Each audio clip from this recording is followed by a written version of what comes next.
G'day Poultry Gang, welcome back to the channel. Hope you're all having a great day, and today we are ranking each of the different Chivalry 2 subclasses from best to worst based on my opinion for the 32v32 casual team objective game mode where there's a ton of chaos and massive team sizes. This list would definitely be different if we were playing a different game mode such as duels, free for all, arena, team deathmatch, or other different formats such as competitive or 24v24. Rankings will be determined based on three main characteristics. From most to least important, they are health, weapon selection, and abilities.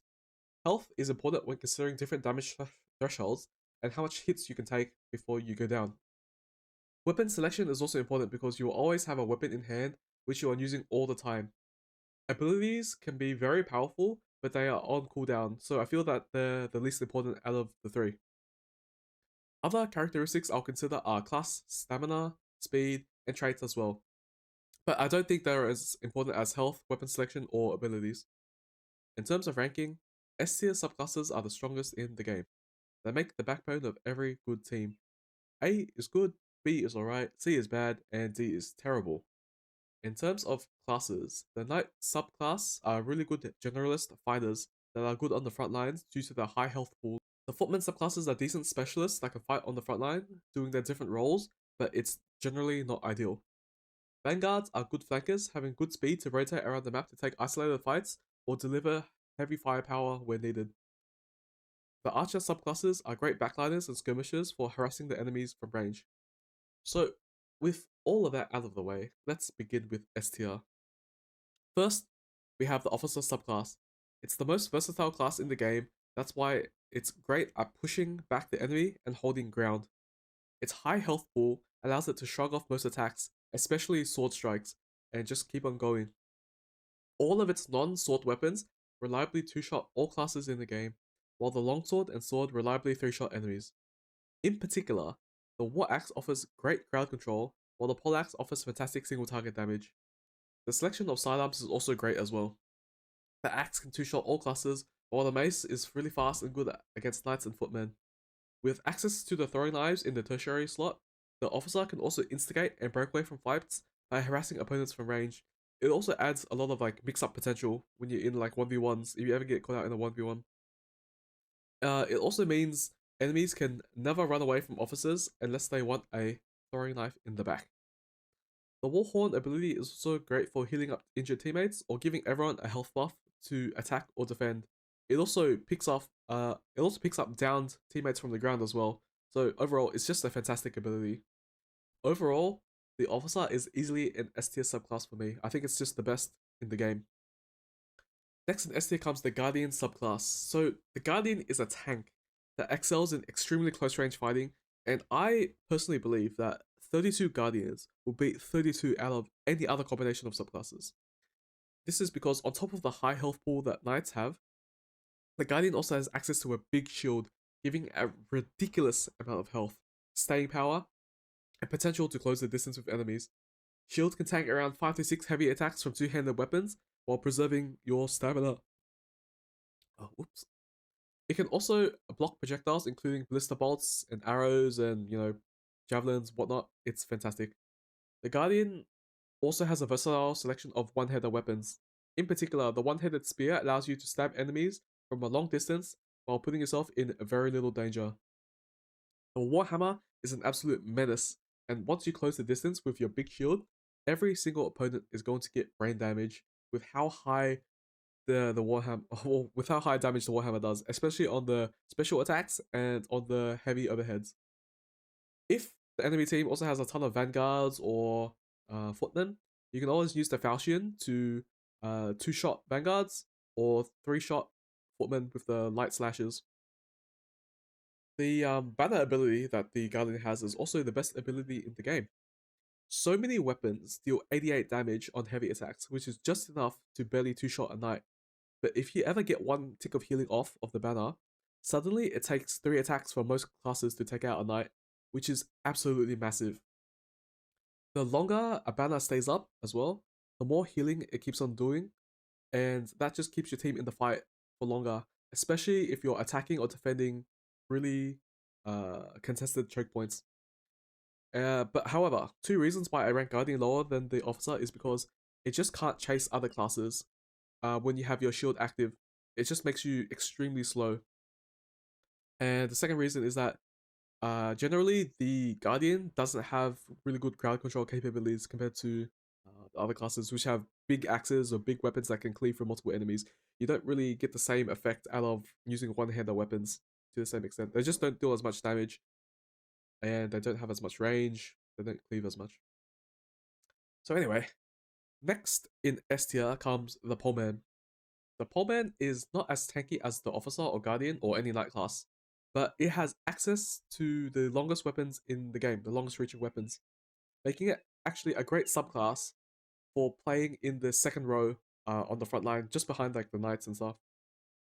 Poleman has access to the Halberd, which can two-shot all classes at quite a long melee range with its heavy attacks, and also has good cleaving as well.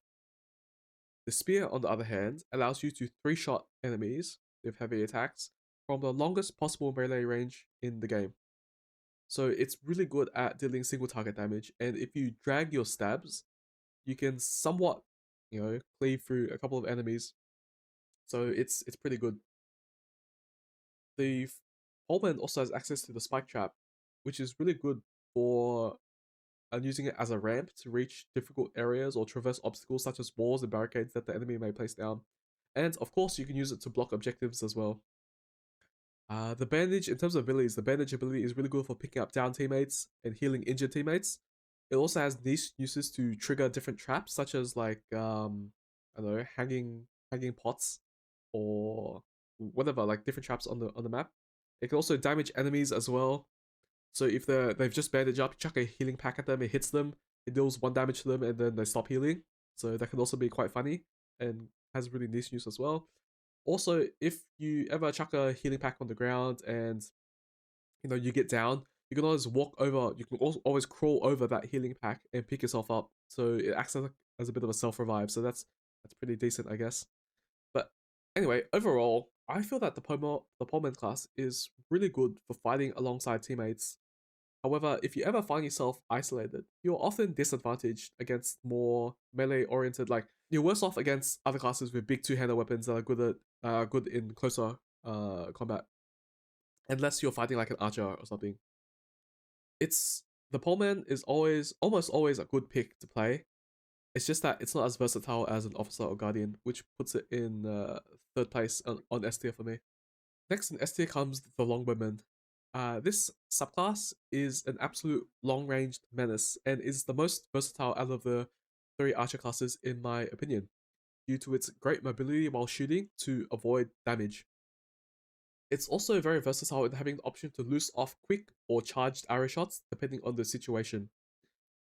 While the Longbowman and other archer classes don't have much health, it doesn't really matter because you're supposed to be playing in the backline, so if you position yourself well, you'll find yourself in very few melee fights. The Longbowman, with its access to the warbow, can one-shot other archers, which is very important for establishing long-range superiority.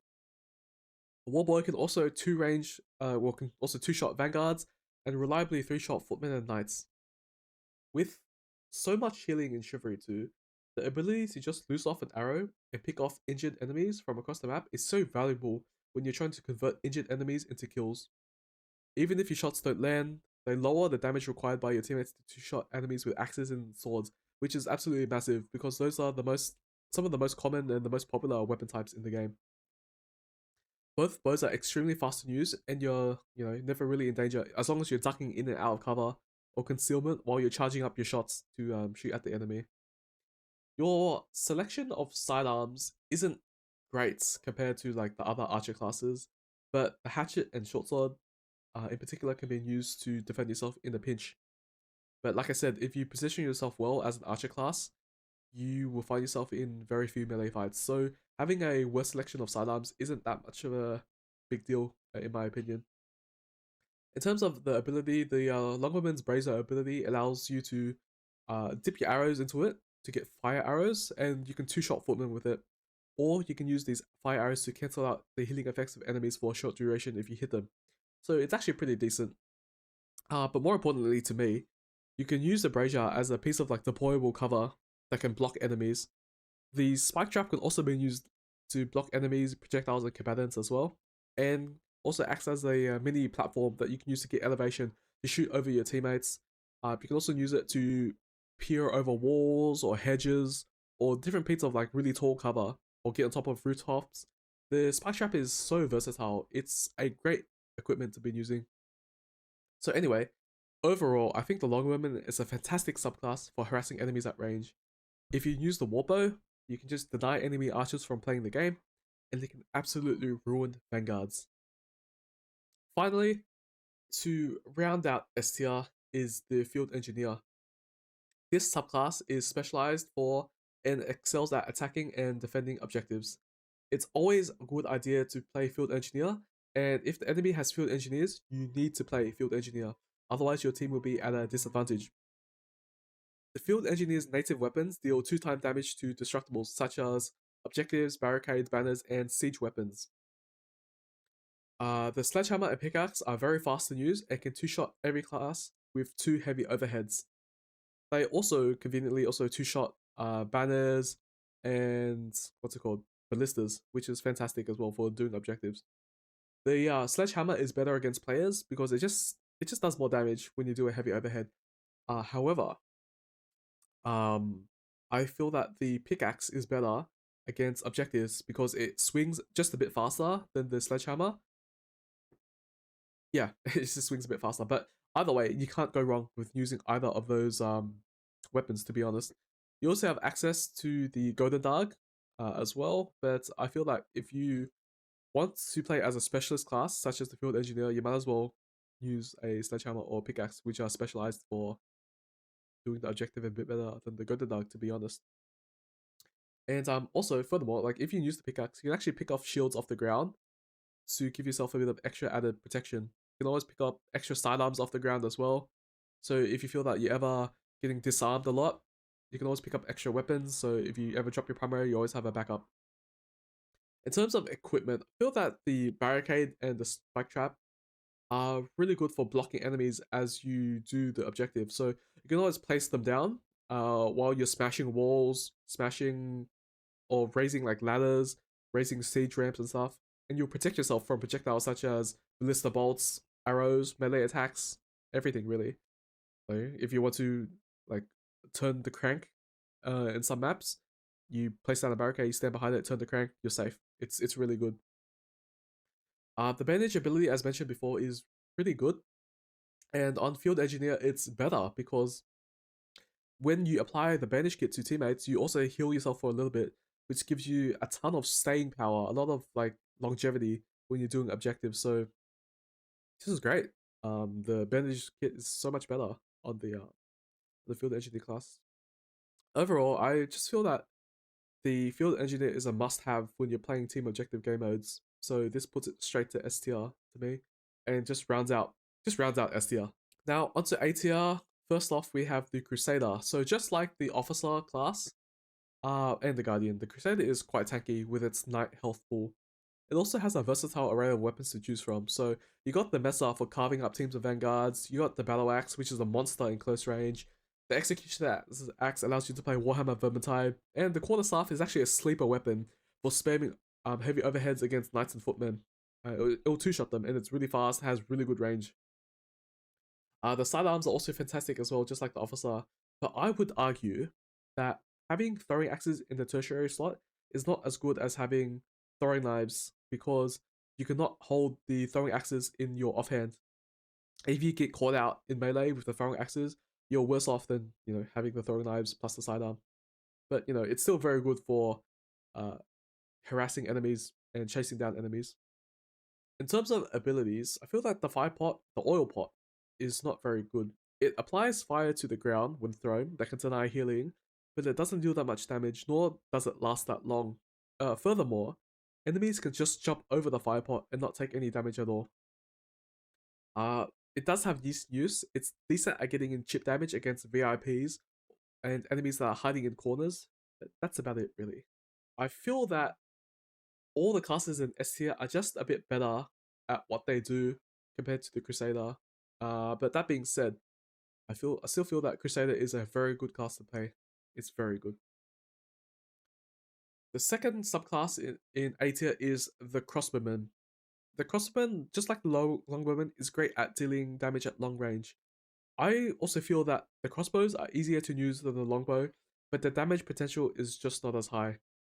The crossbowman's mobility and situational awareness are also a little bit lower than the longbowman's, as you're stuck in an animation when you're reloading, so you might find yourself getting caught out by surprise sometimes. There are techniques that you can use to mitigate this, such as looking up while you're reloading, but I would also almost always prefer using a warbow over either of the crossbow that you have access to. So let's just circle back to the weapons here. The crossbows are easier to use because there is no timing or stamina management involved in loading, pointing, and shooting the crossbow. You can reliably 2-shot archers and 3-shot vanguards, footmen, and knights with the crossbow. However, not being able to 1-shot archers puts yourself at a great disadvantage when it comes to ranged fights against longbowmen who are using the warbow. And you often find yourself wasting your time if you try to engage in them. Because if you land 1 shot against a longbowman, they will heal up behind cover, and it's like it resets the fight. But if you take a shot from a longbowman, you just straight up die because the warbow will just 1-shot you. So it's a bit of a one-way situation when it comes to ranged duels. So that's why I rank crossbowman lower than the longbowman. However, the crossbow with the siege crossbow can actually 2-shot knights and footmen and destructibles such as barricades, banners, and ballistas, making it a very good specialist pick on maps like the Siege of Moncrux or Moncru or Trajan Citadel. Those maps are very tight quarters, which means there will be a ton of knights and footmen for you to 2-shot. The ballistas on defense are also in very strong positions, especially on Trajan Citadel, where it just has enfilade fire onto your teammates on the bridge. So if you could take out these ballistas, you're doing such a good service to your team. You are like the MVP if you're taking out ballistas. So if you can do this on offense, you are such a valuable player, like I said. In terms of equipment, you do have the Pavis shield, which can be used as deployable cover. It's just not as versatile as a spike trap. But on the bright side, you do have a better selection of sidearms compared to longbowmen. It's mainly the axe. The axe can just 2-shot people, so it's great. So if you ever find yourself in a lot of melee as a crossbowman, I personally think that you're playing the class wrong. But if you do get caught out, you do have access to the axe, which is one of the best sidearms in the game. In terms of the abilities, the banner ability is the best in the game. Especially if you land headshots, you charge up the banner, especially really fast. However, I still feel that having access to a better weapon, a better primary weapon that you're constantly using all the time, is better than having a banner that's on cooldown. Namely that if you have the warbow, I think having warbow is better than playing crossbowman with the banner. That being said, if you pick up a warbow as a crossbowman, I really think that you become the second best ranged subclass in the game. That just comes behind the guardian with a warbow, because that's a bit of a menace. But anyway, crossbowman, easily an A tier subclass for me. It's really good, especially if you're a beginner and you have troubles playing as longbowman. Moving on to B tier, we have the Devastator. So compared to knights and footmen, the Vanguard subclasses are a bit squishier. The Devastator has access to some of the highest damaging weapons though, which are really good for crowd control and just cleaving through multiple enemies. So when you combine the fact that you have really big damaging weapons with your speed, you can definitely move around the battlefield and deliver heavy firepower where it's needed. It's just a real shame that you can't stay too long in prolonged melee fights because you'll get 2-shot by swords and you'll get 2-shot by arrows, and yeah, you just die really quickly. Anyway, in terms of weapons, the Devastator weapon are great. In particular, the Highland Sword has enormous cleaving potential, and you can 2-shot footmen with 2 heavy slashes. For knights, you might need to mix in 1 heavy overhead, but it's still fantastic for running in, cleaving a bunch of enemies, and getting out. The Executioner's Axe does something very similar. It's just that it has shorter range, but you can just focus on using heavy slashes to cleave through everyone in the game. The War Club is also very good, just like the Quarterstaff. It's extremely fast, and it can two-shot knights and footmen with heavy overheads. It's absolutely fantastic. The sidearm for the Devastator is the knife, which is pretty bad, but you do have throwing mallets, which are pretty good for getting in free damage, which is really similar to the throwing axes that the Crusader has access to. And also, just like the Crusader, the fire pot ability isn't that great, but you always have it to deal chip damage against whoever you want, really. So it's pretty good. It has a use. It has a use. Overall, the Devastator is an alright class, but I still feel that the Crusader and Officer subclasses are similar in terms of having firepower, but overall they are just more versatile by having more health. So that's why I have Devastator in B tier, really. Next up in B tier is the Radar. So the Radar on paper is really cool because you can have two primary weapons, and all of them have their use. But if we're being real and honest with ourselves, the best way to play Radar is double Danax, because the Danax can two-shot every class on the heavy attack and can be thrown for a decent amount of damage. However, I feel like the common strategy of just throwing your axes, picking them up, and just repeating it is quite inconsistent, because at some point you're probably going to lose an axe. Sure, you can pick up other weapons off the ground, but you can do that with any class. And in my opinion, having two good weapons on Radar is not as good as having one really good primary weapon on Devastator. I feel that the weapon selection on Devastator is just superior in terms of damage, reach, and plus you also get throwing mallets, which are pretty good as well. I will say though that the Raiders Warhorn is better than the Firepot of Devastator, but I still value the weapon selection of Devastator more, which is why I put Raider in second place on B tier.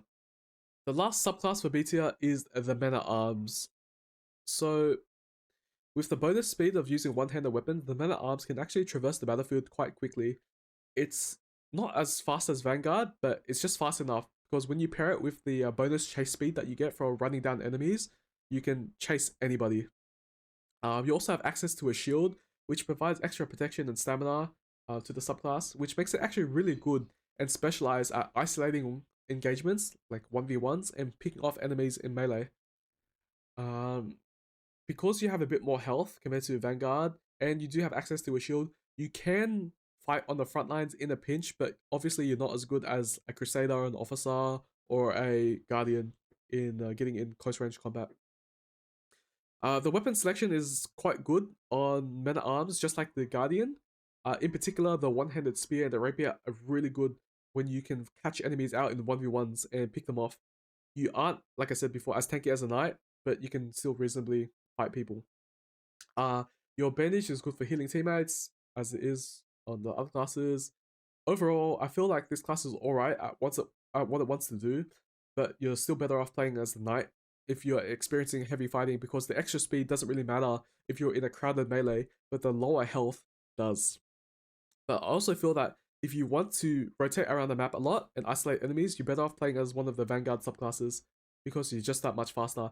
Unless you really value having the benefit of having a shield, because that shield does give you that extra stamina, so you'll never run out of stamina in a 1v1, and you can block arrows with it.